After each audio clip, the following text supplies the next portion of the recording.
نوې غزل لجی تاسو وره ځان په پوهږئ. جار جار جی ما پرانا پس روان په تور شپه ولیدل. اخیری غزل لی ما پرانا پس روان. افسر افغان صاحب تاسو ته ډالۍ دا غزل. ما پرانا پس روان په تور شپه ولیدل، سون ور پرست مې په سجده په لمر خاته ولیدل. په دې کتاب کې چا ناکام ژوند ته ښه جړلي، په هره پاڼه مې لامده لامده باڼه ولیدل. په دې کتاب کې چا ناکام ژوند ته ښه جړلي، په هره پاڼه مې لامده لامده باڼه ولیدل. ښکاري حسین د یزید خېلو نه شکستو خوړو، نن مې کارغان د پښتونخوا په دیواله ولیدل.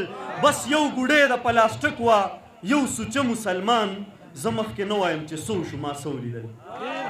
بس یو ګوډی د پلاستیک وه، یو سوچه مسلمان، زه مخکې نه وایم چې څه وشو ما څه ولیدل. ما د خپل ژوند په فلسفه کې د 20 کالو بوډا قسم په خدای چې د 15 کالو واړه ولیدل. ما د خپل ژوند په فلسفه کې د 20 کالو بوډا قسم په خدای چې د 15 کالو واړه ولیدل.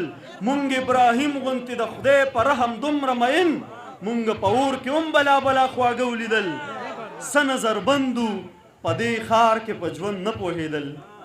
څه نظربندو په دې ښار کې دلرمانه، څه نظربندو په دې ښار کې په ژوند نه پوهېدل، چې څه بینا و په غوږونو مې کاڼه ولیدل.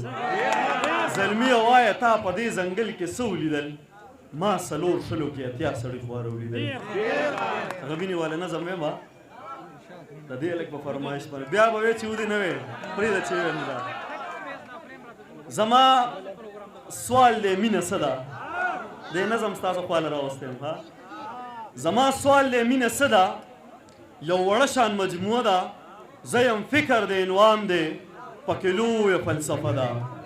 یا خو ځان پوهول غواړم، یا خو ستا اصلاح کول دي، ستا د ذهن احاطې له دا ګنده رسې شلول دي. زما سوال دی مینه څه ده؟ بس جانان دی او ارمان دی، که د زلفو لاندې خوب دی. دا سټیج باندې چې کوم ملګري ناست دي هسې جنجال یې جوړ کړی. خاموشي خاموشي، غیر سنجیدګي جوړوئ. زما سوال دی مینه څه ده؟ بس جانان دی او ارمان دی، که د زلفو لاندې خوب دی. د بڼو په تیره څوکو ځان له زړونه غوڅول دي، که د سرو شونډو لمبو کې ځان په زوره سوځول دي، که د سترګو کویکاب کې روکېدل دي، او که نه د جانان غېږ کې ارمانونه رچېدل دي. نه دي دا خو مینه نه ده، دا خو ژوند سره تړلې څه کیسې دي معاملې دي. که منصور مې سر په دار شي زه به بیا هم رښتیا وایم. مینه سترګو کې نظر دی، مینه ځان له یو اثر دی. مینه وګوره یعقوب دی، مینه وګوره یوسف دی. دلته مینې ته لږ پام کړه چې د مینې جدا کېږي. د یوې مینې د سترګو بینا سترګې نابینا شي، تش د مینې په لباس هم نابینا سترګې بینا شي. اشفاق جانه مینه ژوند، مینه مذهب دی، مینه عقل له مکتب دی، مینه لویه فلسفه ده، دا د زړونو حادثه ده. که په دې زه کافر کېږم په خپل کفر به خوشحال یم. زما یار زما ایمان دی، زما یار زما سجده ده. د جانان سترګې چې نه وي نه کابله مدینه ده. مینه حسن باندې نه ده، مینه حسن باندې نه ده. که بلال په تا مین شو نو ستا حسن ستا دلیل دی، په بلال چې ته مین شوې دې کې لویه فلسفه ده. مینه رب سره اسمان کې دوه په دوه مباحثه ده. مینه په بوراک کې چې په خپو کې د جانان مې غوړېدلې وزر پروت دی. مینه نیمه شپه کې د خپل یار سره رشته ده. مینه یخ بادونه نه دي، دا د اور یوه لمبه ده.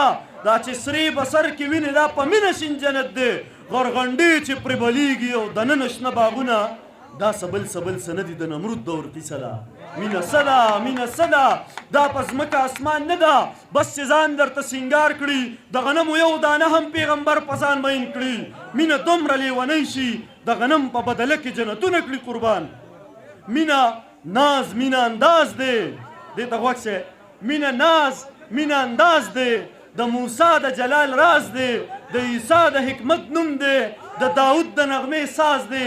مینه رنگ دی، مینه شړنګ دی، د خواجه د رباب ټنګ دی. مینه جوړ د لا ثبوت دی، هر کافر د دې ثبوت دی. مینه دومره ړوند احساس دی چې د تور کاڼي نه جوړ بوت، پسري مینې سور کافر ته د هما واړه دنیا نه قدردان پروردګار شي.